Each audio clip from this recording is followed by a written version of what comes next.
England बनाम Nepal Wankhede stadium Mumbai से ICC men's T20 world cup 2026। England के कप्तान हैरी ब्रूक ने टॉस जीता, उन्होंने बल्लेबाजी करने का फैसला किया। पिच खेला जरूर, बल्ले के बीचों बीच भले ना आई हो, पर दिशा जब आपको मिल जाती है तो आपको 4 भी मिल जाते हैं। पहला चौका पारी का।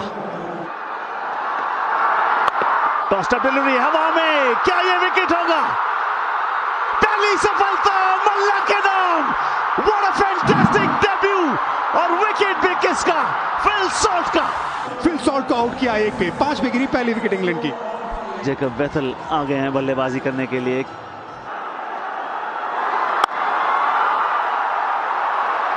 ब्रिलियंट शॉट, टाइमिंग, अदा, 4 की सजा। बैकफुट पर गए और रमादी के नंबर में मिल गए 6। एक और छोटी गेंद, विकेट लेने के बाद खराब गेंदबाजी, एक और चौका। कड़क, बढ़िया timing, back of line delivery बहुत अच्छी तरह से पिक कर दिया।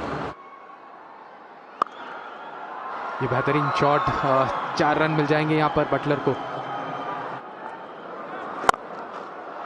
ये शॉट बहुत बढ़िया है, ये इंतजार किया, अंडर द बॉल आना ये बड़ा जरूरी था। विड्थ किसी भी मैदान पे चलती नहीं। जॉस बटलर ने कहा बहुत बहुत शुक्रिया। ये बेहतर भारी किनारा, कोर्स करेक्शन, नंदन यादव के लिए विकेट। जुनून की लहर उमड़ पड़ी है वानखेड़े में। Big fish in the bag. बहुत बड़ी सफलता, ऊर्जा डाल दी है नेपाल के इस गेंदबाजी के इनिंग में। बटलर आउट हुए 26 पे, इंग्लैंड 43 पे 2। टॉम बैटन उतनी भी छोटी थी नहीं लेन, लेकिन ताकत है जेकब बेथल के पास। बैकफुट से ड्रैग किया पूरे 6। सिर्फ ताकत नहीं है, प्लेसमेंट भी है। स्क्वायर ड्राइव से चौका अपने नाम किया। Not a bad shot. सबसे सफल नेपाल के गेंदबाज स्पेल की शुरुआत, रिवर्स स्वीप की भूल भारी पड़ी है। 1 सेकंड बचते उच्च न्यायालय की ओर चले। Review for LBW original decision. Impact is in line. Hitting the wickets. Go back on field. Pretty sick original decision of out. शानदार गेंदबाजी, और बैटन का एक साधारण शॉट। आउट हुए 2 पे, 57 पे 3। इंग्लैंड के कप्तान हैरी ब्रूक नंबर 5 पे। यहां गेंद फर्स्ट स्लिप के पास मौका था, बहुत शार्प चांस, निकल गया बाउंड्री के लिए। स्लिप लगी हुई है, फाइन गई, बहुत तेज गई। आरिफ को रिएक्ट तो किया था, आसपास थी बॉल उनके उंगलियों के, पर लपक नहीं पाए कैच। और ये बहुत ही इंपॉर्टेंट चौका है।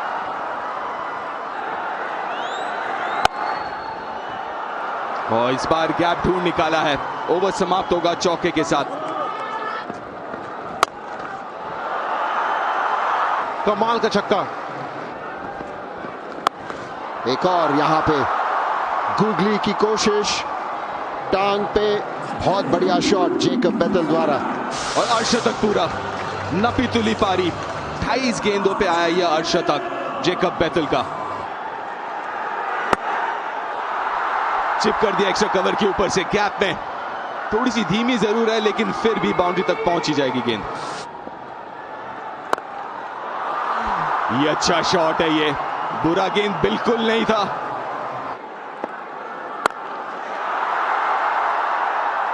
गजब शॉट था ये पूजी। देखिए इसीलिए जाने जाते हैं हैरी ब्रूक।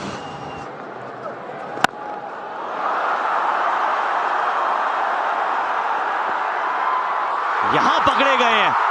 एक और बड़ा शॉट मारने का प्रयास जरूर था जेकब बेथल का। ऑलमोस्ट नो लुक शॉट था। जब कैच पकड़ा है फील्डर ने, लोकेश ने। जेकब बेथल ने बनाए 55, इंग्लैंड 128 पे 4। सैम करन आया बल्लेबाजी के लिए, स्ट्राइक रेट 131 का। ये शॉट बेहतरीन है, ताकत है इस शॉट में, इस वजह से पूरी ताकत झोंकी तो जरूर थी गुलशन झा ने, लेकिन झा जी रोक नहीं पाए हैं। यहां पर विकेट मिलेगा। सैम करन इनसाइड एज, अभी तक इतनी जल्दी से रन नहीं बना पा रहे थे और एक और चूक हो गई उनसे। सैम करन का संघर्ष समाप्त 137 पे 5। विल जैक्स आए बल्लेबाजी के लिए एट 7। ये लीजिए, हमने बात की कदमों का इस्तेमाल, ऊंचाई भी, दूरी भी, 6 की मंजूरी भी। ये sound out of the ground in the stands, ये उनका अर्धशतक भी।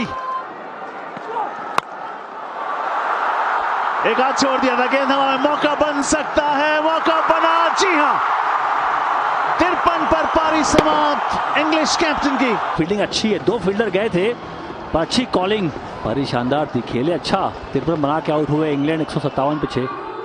जोफ्रा आर्चर बॉटम हैंड का अच्छा इस्तेमाल कर लेते हैं। आउटसाइड एज, कुछ रन बनते हैं अपने आप से, कुछ भगवान के जाप से। रूम बनाया, व्हाट अ शॉट, जा रहे थे यॉर्कर के लिए, फुल टॉस बनी और एक और 6 में तब्दील भी हुई है।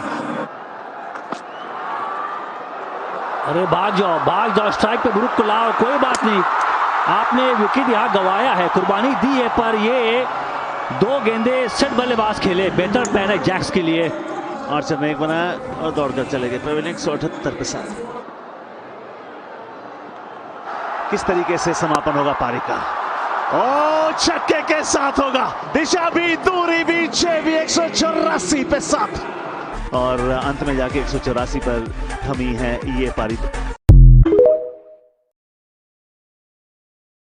शोर, वो सपोर्ट, वो प्रेम, आप कभी भी इनको कहते ना थैंक यू इनफ कह ही नहीं सकते।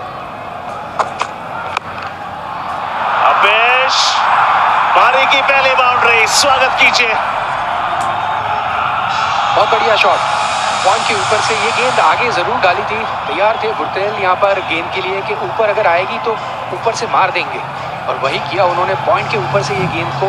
गुरतेल जो है अपना इनिशियल मूवमेंट जो है काफ़ी जल्दी कर ले रहे हैं अपने आप के लिए। देखिए यहाँ पर स्थिर है बॉल जब डाली जाती है, और एक और खूबसूरत शॉट, बॉल के लाइन की तरफ नहीं जा रहे, थोड़ा सा बिसाइड्स द लाइन खड़े रह रहे हैं। इसका मतलब वो चाहते हैं कि कवर पॉइंट में ज़्यादा इस शॉट को खेले, क्योंकि यदि आप सीधा खेलना चाहते तो थोड़ा सा लाइन को कवर करते हैं, थोड़ा सा स्लाइस हो गई, और खासतौर पर इसमें ज़्यादा संतुलित नजर आया। खास बात यह है कि वो जो शैडो भी कर रहे थे बॉल खेलने के बाद, वो सिर्फ कवर और कवर पॉइंट के इलाके में ही देख रहे खेलने को। तो एक जो चीज़ इनके हक में इस वक्त भी जाती है कि जो आर्चर जो है बिल्कुल स्टंप के करीब से बॉल डालते हैं, तो फिर वो शरीर की तरफ आएगी थी बॉल, वो विकेट कीपर या स्लिप की तरफ जाएगी। इस वजह से खूबसूरत शॉट, आफ्ताब लाजवाब, स्टैंड एंड डिलीवर, देखिए और एंजॉय कीजिए और ताली बजाएं। बहुत ही बढ़िया, गुरतेल यहाँ पर बहुत अच्छी तरीके से रीड किया ये गेंद को, स्टंप में थी बट ऊपर जरूर थी, थोड़ा सा विथ बनाया अपने लिए, और गैप उनको पता था कहां पर है। वापस ये पॉइंट और कवर के बीच में से 4 रन मिले उनको।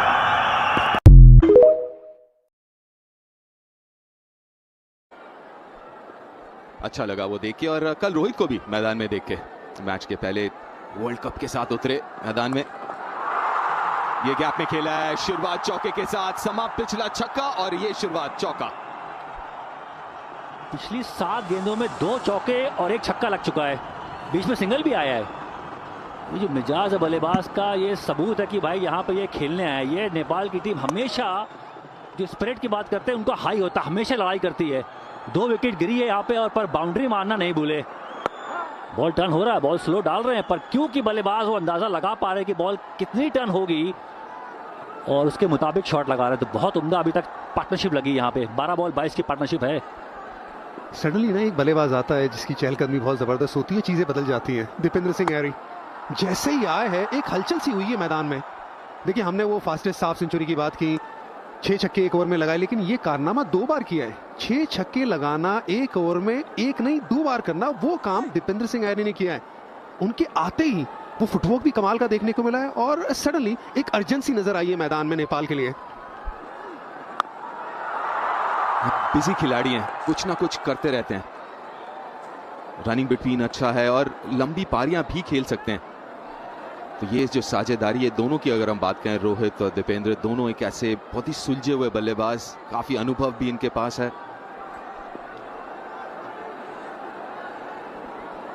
देखिए तरीका जो अपनाना चाहिए वो किया यहाँ पे बल्लेबाजों ने।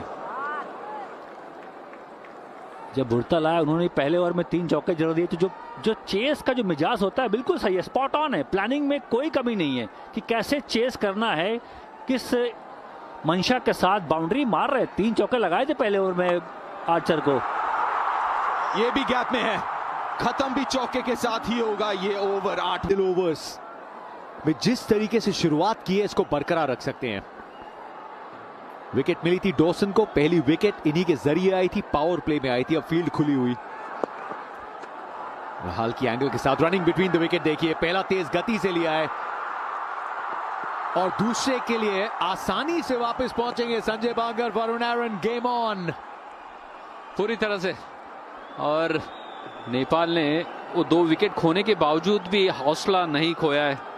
ये साझेदारी रफ्तार भी बढ़ाई है और वो आत्मविश्वास भी दिखा है। एरी और पॉडेल 30 रन जोड़े हैं मात्र 17 गेंदों में, और आदिल के एक ओवर में 13 रन बटोरे। आदिल के ऊपर बहुत दारोमदार है इस इंग्लिश बॉलिंग अटैक का, खासकर मिडिल ओवर्स में।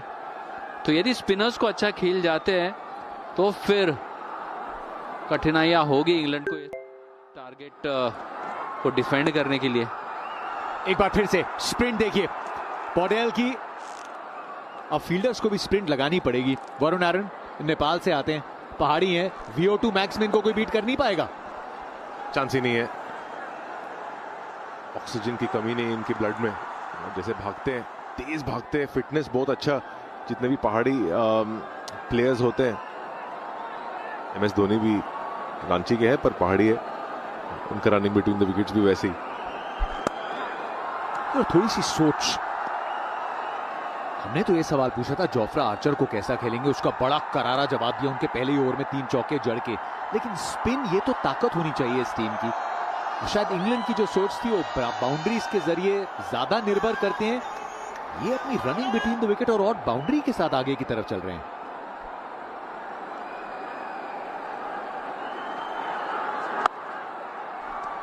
सबसे कठिन जो काम है उन्होंने बहुत अच्छे तरीके से किया है, खासकर लुकवुड और आर्चर के खिलाफ जैसे बल्लेबाजी करी है।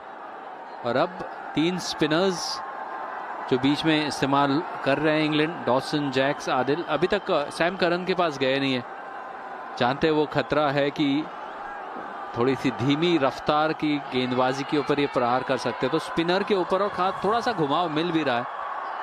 लेकिन क्या जैसी सतह और जितनी वेरिएशन सैम करन के पास है, और उनकी तरफ जाएंगे हैरी ब्रूक? जी जरूर जाएंगे। जैसी बॉल पुरानी होती रहेगी उतनी इफेक्टिव होंगे सैम करन अपने वेरिएशंस के साथ। कमाल की गेंद, तेज डालकर टर्न करा रहे डॉसन। और देखिए जैक्स वो 1 विकेट लेकर और एक ऑप्शन दे दिया अपने कैप्टन को। सॉफ्ट डिसमिसल थी पर यहां पर डॉसन कमाल का बॉलिंग किया। अब तक 94 किलोमीटर पर आवर, उसमें टर्न और किक बहुत ही मुश्किल बैट्समैन के लिए। 5 रन आए हैं अब तक इस ओवर से। सोच पूरे ओवर में वही दिखी है, वर्क द सिंगल्स और डबल्स। 2 डॉट गेंदों के साथ डॉसन करेंगे, वो वापस खींच सकते हैं। आदिल रशीद 13 आए थे पहले ओवर में।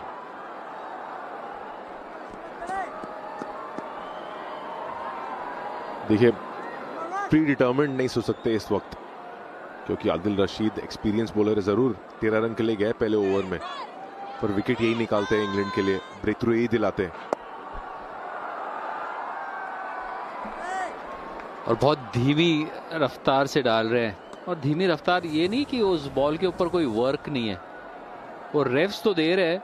और पिछली जो गेंद डाली 70 किलोमीटर प्रति घंटे की रफ्तार, इस तरह से वो रनों का सिलसिला जारी रहा है नेपाल की पारी में। देखिए एक और बार थोड़ा पुश किया, ये front of the hand delivery थी, ये वेरिएशन था। 16 किलोमीटर प्रति घंटे की रफ्तार, तो पहली गेंद 80 पे, दूसरी 70 पे, तीसरी 86 पे। सेट होने का मौका नहीं दे रहे आदिल। पिछली 5 में से काफी गेंदें डॉट हुई हैं। गेंद धीमी थी, बहुत जल्दी इंडिकेटर भी दे दिया था कि ये गाड़ी कहां जाएगी और मंजिल पे पहुंच गई बाउंड्री के साथ। कमाल का शॉट ये, वहां पर फील्डर नहीं थी, आदिल रशीद धीमी गति से डाले ये बॉल। 64 किलोमीटर प्रति घंटा टाइम मिला बैट्समैन को स्विच करने के लिए। कमाल का एग्जीक्यूशन। गूगली संपर्क हुआ है, पहुंच जाएंगे। 64 किलोमीटर प्रति घंटा मुंबई के अंडरआर्म क्रिकेट में से तेज बॉलिंग आ जाती है। मेरे अनुभव में तो ये सबसे धीमी गेंद मैं देखूंगा, मगर अच्छी बात वो बॉल के ऊपर नजर रखी और वेट किया, क्योंकि अक्सर इस तरह के शॉट खेलने में आप हड़बड़ाहट कर जाते हैं। एक और अच्छा शॉट कवर के ऊपर से पूरा रेंज दिखाते हुए पॉडल, बेहतरीन बल्लेबाजी और इस ओवर में 10 रन कंट्रोल किया था और विल जैक्स ने फिनिश किया था। अच्छा ओवर था लियम डॉसन का, लेकिन उस दबाव को थोड़ा वापस अपनी तरफ खींचा आदिल रशीद के सामने। दोनों एंड से स्पिन है, लेकिन बहुत अलग पेस पे स्पिन चल रही है। जी बिल्कुल, डॉसन तेज डाल रहे, तेजी के साथ रेस डाल रहे बॉल पे। ये लास्ट बाउंड्री पॉडल द्वारा वेट किए, कवर के ऊपर से लॉन्ग ऑफ और डी पॉइंट के बीचों बीच बेहतरीन प्लेसमेंट, बेहतरीन टाइमिंग। मैं ओवर की शुरुआत में कहा था प्री मेडिटेट मत करिए, और जैसे ही गेंदबाजी धीरी हुई ऐसा लगा उन्होंने भी अपने आप को वक्त दिया। अगेंस्ट द टर्न था ये। डॉसन, दीपेंद्र सिंह आयरी 25 पे, वाइड लाइन, थोड़ी धीमी गेंद, एक्स्ट्रा कवर की दिशा में एक और 4। हैरी जो है बल्ले को थोड़ा सा नीचे की तरफ पकड़ते हैं, हैंडल के बिल्कुल निचले हिस्से में पकड़ते हैं, इसलिए ताकत बहुत जनरेट करते हैं। छोटे कद के है, यहां पर भी नजर देखिए कितना नीचे पकड़ा है बैट को और फिर फ्लैट बैट किया। ये सीधे बल्ले से नहीं मारा है कवर के ऊपर, ये फ्लैट बैट किया है और बहुत ताकत हासिल की है उस शॉट में। स्टैंड्स पे नजर है इस समय जो जश्न मनाया जा रहा है। कहां तक जाती है कहानी, अभी बहुत लंबा सफर तय करना है, लेकिन इंग्लैंड के सामने क्या लड़ी है नेपाल अब तक। जी बिल्कुल, टो टू टो चल रहा है मुकाबला। और अगर देखा जाए इंग्लैंड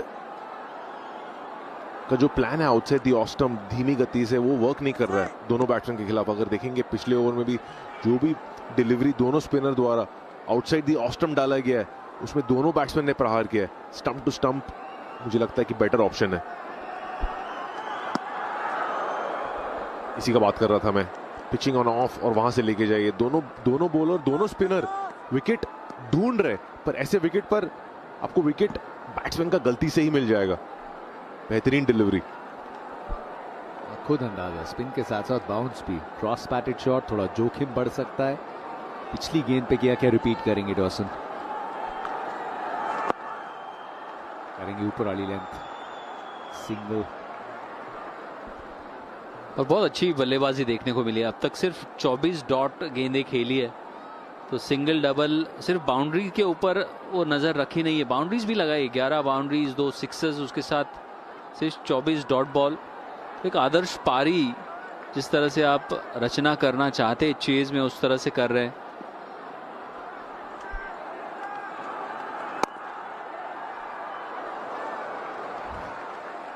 एक वरिष्ठ टीम जिस तरीके से अप्रोच करे चेस को, 91 क्या भारतवासी जो जुड़े हैं इस समय वानखेड़े, ये वानखेड़े है। बाहर क्वींस नेकलेस चाहे इंग्लैंड को लगा हो, लेकिन मैदान के अंदर तो एक तबका काठमांडू, एक शायद पोखरा, एक विराटनगर अपनी ढाका टोपी डाल के इस समय माहौल जमा रखा है। सैम करन की तरफ जाएंगे, इसका अंदेशा था। हाथ में चाहे बैक स्पिन कर रहे हो, लेकिन तरकश में बहुत तीर है सैम करन के। क्रॉस सीम पे आ गए और गेंद शायद कटर आए।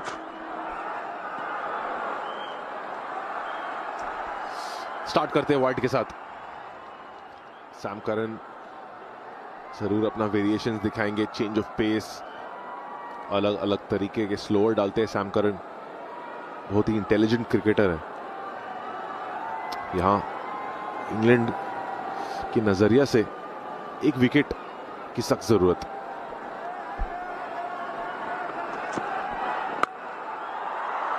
एडजस्ट करना पड़ा, मिड ऑफ दायरे के अंदर है, सब्र का फल मीठा, क्रीज से कूदे मकसद के साथ, मकसद पूरा। जतिन संजय भाई वापस आउटसाइड दी ऑफ स्टंप, वो लाइन से नेपाल को कई बाउंड्रियां मिली है लास्ट 3 ओवर में। आगे बढ़े, slower delivery outside the off stump, बिल्कुल पॉडेल के हिटिंग जोन पे। और पॉडेल का हिटिंग जोन तो था, मगर ये शॉट के ऊपर हम दोबारा से नजर भी डालेंगे।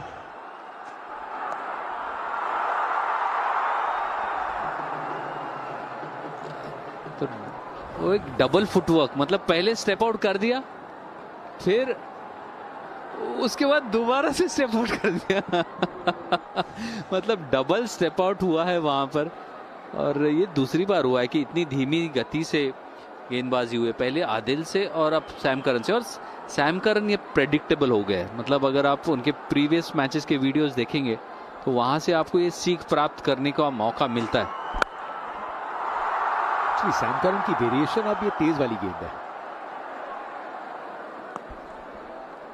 जी हाँ, मगर एक उनके पास इफेक्टिव गेंद है, वो है शॉर्ट बॉल, मतलब बाउंसर एक सरप्राइज वेपन है, उसका इस्तेमाल जरूर करेंगे, क्योंकि वो भले ही धीमी गति से रफ्तार से डालते हैं मगर वो विकेट सोचते हैं हमेशा, और ब्रेक थ्रू दिलाने के लिए वो शॉर्ट बॉल का जरूर इस्तेमाल कर सकते हैं।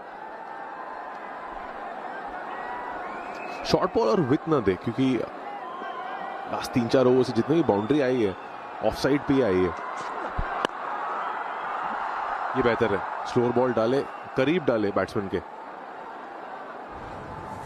सुदृढ़ स्थिति में इस समय नेपाल बनी हुई है इस मुकाबले में। ये साझेदारी एक बहुत बड़ा कारण। 39 गेंदों में आई है और कुछ विस्फोटक शॉट्स, थोड़ी पूर्णता दिखाई अपने खेल में, इसीलिए तो इंतजार होता है विश्व कप का। उस स्पॉटलाइट से थोड़ा परे किस तरीके से ये देश, ये टीम जिन्होंने स्वीकारा है क्रिकेट को, कितना स्टेप अप किया है, कितनी समझ बढ़ी है। सॉफ्ट हैंड्स, पॉडेल तो लगभग पहुंच गए थे, आधी पिच क्रॉस कर चुके थे। 100 का आंकड़ा, तालियों की गड़गड़ाहट, सराहना पूरे ड्रेसिंग रूम से और वानखेड़े से। स्तर बढ़ा है, सारी कंट्रीज का स्तर बढ़ा है। कल हमने नेदरलैंड्स को देखा, फिर यूएस को देखा, किस तरह से उन्होंने भारत को बहुत एक मुश्किलात पैदा करी, और आज नेपाल भी इंग्लैंड के खिलाफ। Extra pace, Jofra Archer, Luke Wood की direct hit non striker end पे दूर। ये अच्छा ओवर, डबल डिजिट्स में समाप्त करेंगे। 10 रन आया 12 ओवर से। Edge of the seat thriller की रचना तो वह प्रत्याशित नहीं होगी, उसकी उम्मीद है। चेंज ऑफ पेस, स्वागत सभा भैया। Thanks paddy. समा बन गया है, पर मैच जीतने का वक्त है यहां पर नेपाल के लिए। ये जो रन चेज है वो अंडर कंट्रोल है। 10.72 asking run rate, wickets in hand, ये रन चेज ऑन है। ये जोफ्रा आर्चर का ये ओवर बहुत ही महत्वपूर्ण है। सबसे अच्छी बात उन्होंने ये की है कि उनके जो दो स्पिनर्स, खास करके आदिल रशीद के सामने वो रन्स बने हैं। यहाँ 2 ओवर में 23 रन आदिल रशीद ने दिया, विकेट उनको एक भी मिला नहीं है। और नेपाल के जब हाँ इस रन चेजेस की आप बात करते हैं, कुवैत के खिलाफ पिछले ही वर्ष 186, नेदरलैंड्स के खिलाफ 175, 166, 165 मलेशिया यूएसए के खिलाफ। और सबसे बढ़िया बात लगी है उनका जो जिगरा है, जो कॉन्फिडेंस है, कि वो विश्वास है कि हम ऐसा कर सकते हैं। और जब आप सोचते हैं आप ऐसा कर सकते हैं तो निश्चित तौर पर कर सकते हैं। और 2 बल्लेबाज वो इस समय क्रीज पर जो बहुत महत्वपूर्ण है, फाइन लेग वहां पर मौजूद। हाँ, पैडी पर ये जिगरा आया कहाँ से? ये आया क्योंकि नेपाल क्रिकेट एसोसिएशन, जो उनकी कंट्री एसोसिएशन है, वहां पर उन्होंने नेपाल प्रीमियर लीग शुरू किया है। और ऐसे देश जहां पे इस प्रकार के टूर्नामेंट्स ऑर्गेनाइज हो रहे हैं, वहां पर तवज्जो दी जा रही है T20 क्रिकेट के ऊपर। एक्साइटिंग टाइम्स है ये नेपाल क्रिकेट के लिए।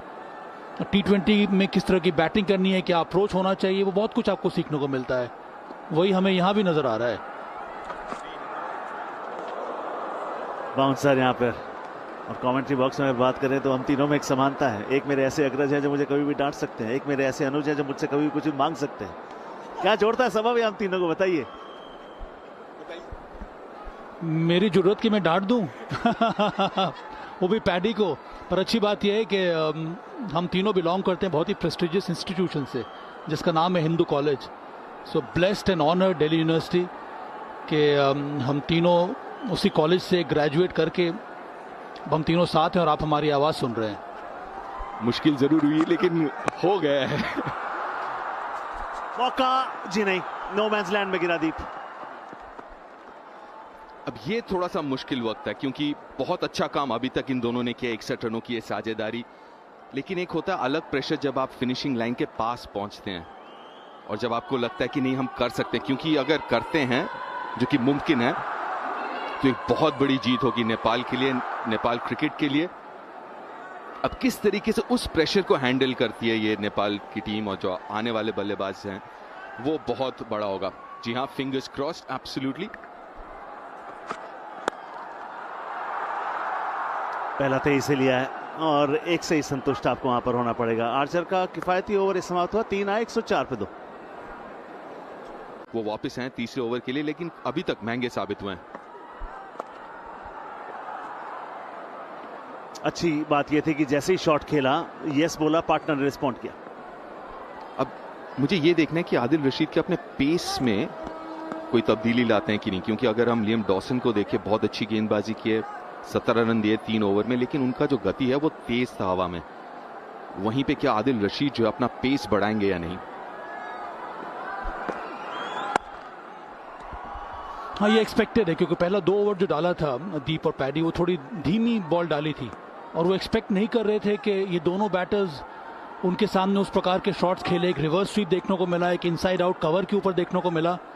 ये एक और चीज दर्शाता है कि इंग्लैंड के थिंक टैंक ने उतना ज्यादा होमवर्क किया नहीं नेपाल के बैटर्स के ऊपर।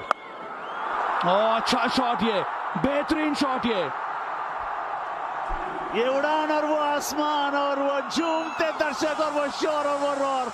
What a shot, what a 6। काफी साधारण गेंद ये, और तभी ये साझेदारी, ये दोनों बल्लेबाज बहुत ही बढ़िया पारी खेलते हुए यहाँ पे थोड़ा सा मौका मिला बड़ा शॉट खेलने का और रोहित ने जड़ दिया छक्का। 3 में 8 पढ़ ली थी रॉन्ग वन, ये भी अच्छी तरीके से पड़ी, भाग्यशाली रहे। 1 बाउंस टू द फील्डर। 4 में 9 आ गए।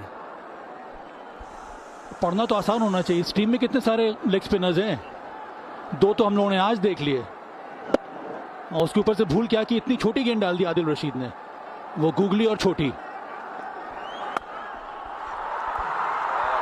Shot of the day. कमाल की पारी, कमाल की पारी, कमाल की साझेदारी है। 75 रनों की अब और करीब ले जाती हुई नेपाल को इस ऐतिहासिक जीत की तरफ। इस बार थोड़ा सा ओवर पिच्ड, लेकिन इस दिशा में बहुत अच्छी तरीके से खेलते हैं दीपेंद्र। एक और चौका मिला यहाँ पे, अब 13 रन आ चुके हैं। अभी भी एक गेंद, ये आखिरी गेंद। ये उल्टा, ओ ये 6। इस ओवर में 2 छक्के 1 चौका। What an over, 123 पे 2।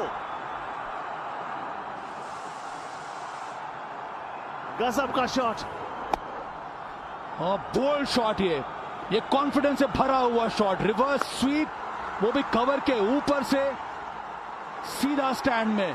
क्या आकार, 6 का सपना साकार। जब ये शॉट्स खेलते हैं तो आपसे पहले जब ये ब्रेक थ्रू मिलेगा यहाँ पर इंग्लैंड को, पर देगा कौन? सैम करन ज्यादा ये भी रिलाई करते हैं स्लो डिलीवरीज पर अनुमान अभी तक इनके सामने बहुत अच्छी तरह से किया है दोनों ही बैटर्स ने। अब यही तो मुश्किल है, अगर आप देखें जो ओवर्स बचे हुए हैं कैसे निकालेंगे आप 6 ओवर, किन किन से? ल्यूक वुड तो ठीक है, जोफ्रा आर्चर का सेकंड स्पेल अच्छा रहा, बट इन दोनों के बीच 3 ही ओवर हैं, आपको 3 और ओवर निकालने होंगे। डॉसन ने अच्छी गेंदबाजी की है तो वो 4 लगा लीजिए, 2 ओवर, उसमें से 1 अब ये सैम करन डाल रहे हैं।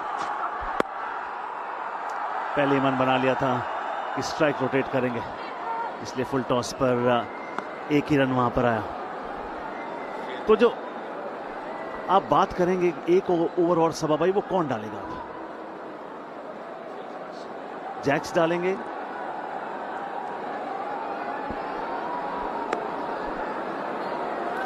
और फील्ड पॉड को अगर आप देखेंगे वहां पे फील्ड प्लेसमेंट देख के लग रहा है कि काफी सारे स्लोअर गेंद ही डालेंगे। विकेट, चेंज ऑफ पेस काम कर गई, साझेदारी टूटी, 82 रनों की बेशकीमती साझेदारी। वेरिड इमोशंस, नेपाल के फैंस के चेहरों पर बिल्कुल मायूसी छाई हुई। According to the bowling plan जहां विकेट मिला है इंग्लैंड को, सैम करन, इनकी विशेषता यही है, वो उंगलियां फेरना, रीच से बाहर रखने का प्रयास, और फील्डर थे वहां पे, स्क्वायर थे दोनों फील्डर, उन दोनों में से एक के हाथ में ये कैच गया था ये शॉट, क्योंकि उस इलाके में बहुत अच्छी तरीके से खेलते हैं, अच्छे शॉट्स खेलते हैं, लेकिन हाथ में घूमा। जी हां, ये साझेदारी टूटी। थोड़ा सा दबाव नए बल्लेबाज के ऊपर, थोड़ा सा नेपाल के ऊपर वापस दबाव आया।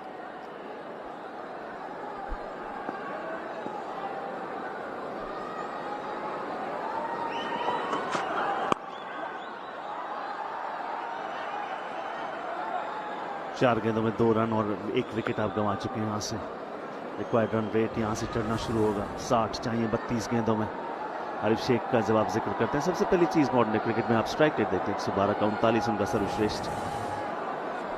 एक और अच्छी बात मुझे लगी है पैडी और दीप के, ये जो क्रिकेट खेली है नेपाल ने, ये रन चेंज, बहुत स्पंकी बैटिंग रही है। ऐसा लगता है कि सभी प्लेयर्स बहुत बिजी हैं। पहला रन कितना तेजी से भागे हैं, कई बार 1 को तब्दील किया है 2 में, और ये इस बार ये कुछ ज्यादा ही रचनात्मक शॉट खेलने की कोशिश, थोड़ा और कि आके 10-15 गेंदों पे या 7-8 गेंदों में भी एक कोई कैमियो खेल जाए 200 सवा 200 के स्ट्राइक रेट से, जो ये डिफरेंस है बॉल और रन्स में, ये थोड़ा सा कम हो। फिलहाल ये दबाव बढ़ता हुआ, बहुत इंपॉर्टेंट ओवर ये। जो नाम आपने लिया गुलशन का, वो संकट पहुंचेगा टीम के। उनकी जब पारियां आती हैं वो तब आती हैं जब बिल्कुल टीम जीत के कहीं आसपास भी नहीं होती है। तो गुलशन बिल्कुल सही नाम दीप आपने लिया, उनको संकट मोचक कहा जाता है टीम को। टू गुड पैडी और दीप। गुलशन का इंतजार रहेगा कि कब गुलशन आए और गुलशन बिखेरे मैदान पे अपनी टीम के लिए, अगर उनका मौका बनता है तो। पर ये रोहित का भी गेम है। Mid wicket, fielder, wicket. बड़े शॉट का प्रयास था और सफल नहीं होते हुए, और इसी चीज का डर था मुझे। पिछले ओवर में भी सैम करन के कुछ रचनात्मक शॉट खेलने की सोच थी, पहले से थोड़ा ज्यादा प्री मेडिटेट कर रहे थे रोहित, और यहां पे एक बहुत बड़ा झटका कि और सेट बल्लेबाज वापस, क्योंकि ये पिच उतना आसान नहीं है। यहां पे इस पिच के ऊपर आपको एक सेट बल्लेबाज चाहिए हर वक्त। एक बार चेक कर रहे हैं कैच फेयर है कि नहीं। लग तो रहा है कि फेयर है। पकड़ने के बाद जो स्लाइड किया, उंगलियां गेंद के नीचे, पकड़ा तो एकदम क्लीन, उसके बाद क्या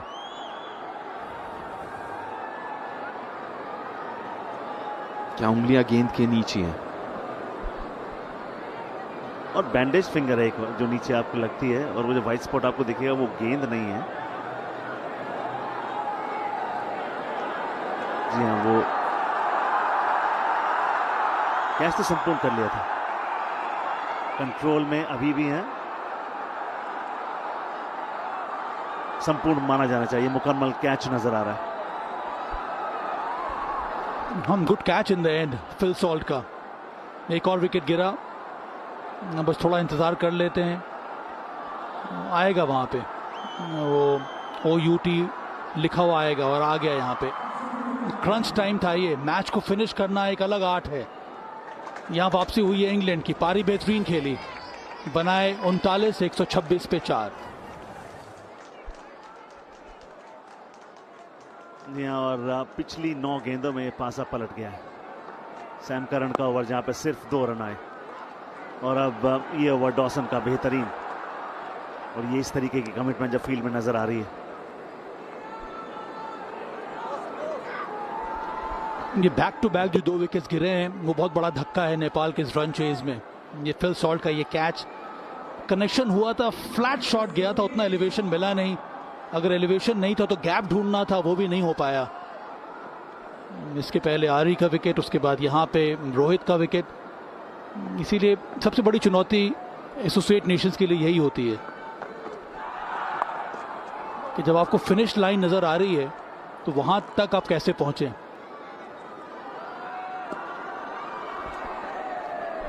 और ऐसे रन चेज में आप हमेशा कोशिश यही रहती है कि एक सेट बल्लेबाज जरूर रहे।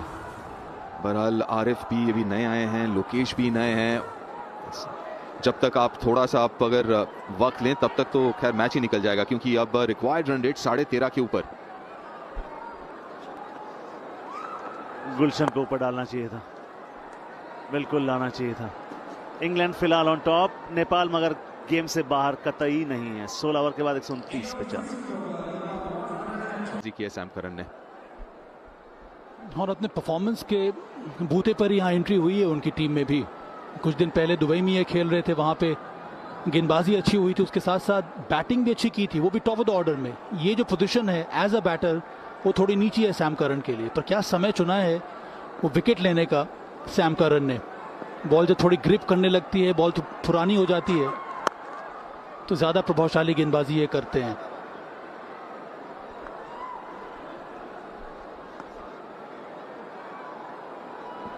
और उसी के साथ बेहतरीन यॉर्कर भी सैम करन।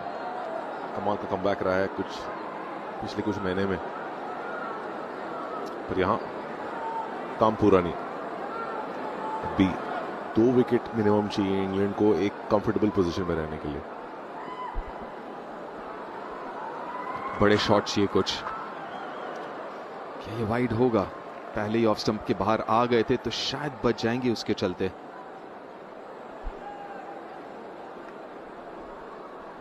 ये मुकाबला वानखेड़े स्टेडियम में खेला जा रहा है, जो समुद्र के तट पे बसा हुआ है। ये दृश्य मनमोहक। 131 for 4 इस समय। अब यहां से नेपाल क्या कर सकता है? किस बॉलर को वो टारगेट कर सकते हैं?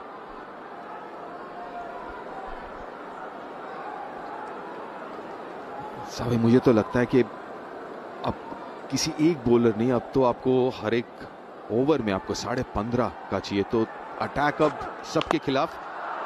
लीडिंग एज, बच गए, भाग्य का साथ मिलेगा और साथ ही साथ चौका भी देखे जाएगा। ये टॉप एज, सबसे छोटा भाग ग्राउंड का ये वानखेड़े स्टेडियम का।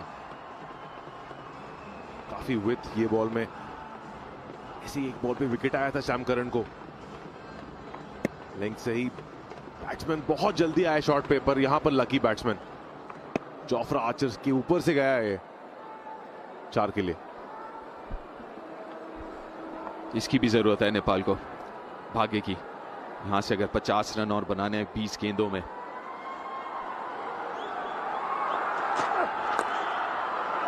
एक और चौका, इस बार इनसाइड एज से।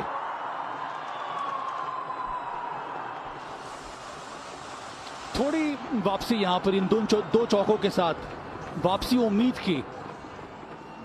ये अंदर आके शफल करके खेला था, वो इनसाइड एज। इसके पहले ऑस्टम के बाहर से वो आउटसाइड एज, इस बार इनसाइड एज। नेपाल की कोशिश वापस इस रन चेज में आने की, क्योंकि वो भाग रहा है यहां पे रिक्वायर्ड रन रेट। आखिरी गेंद, 10 रन आ चुके हैं।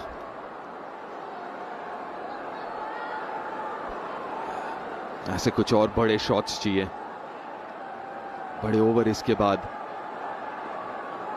आदिल रशीद तो नहीं डालेंगे। 3 ओवर में 42 रन दिए। ल्यूक वुड हैं, उनके नाम है 2 ओवर, वो जरूर अगला ओवर डालेंगे, वो भी डेथ ओवर स्पेशलिस्ट हैं। देखना, और जोफ्रा आर्चर का भी 1 ओवर बचता है। इसके बाद 3 ओवर, लेकिन बहरहाल ये 17वें ओवर की आखिरी गेंद।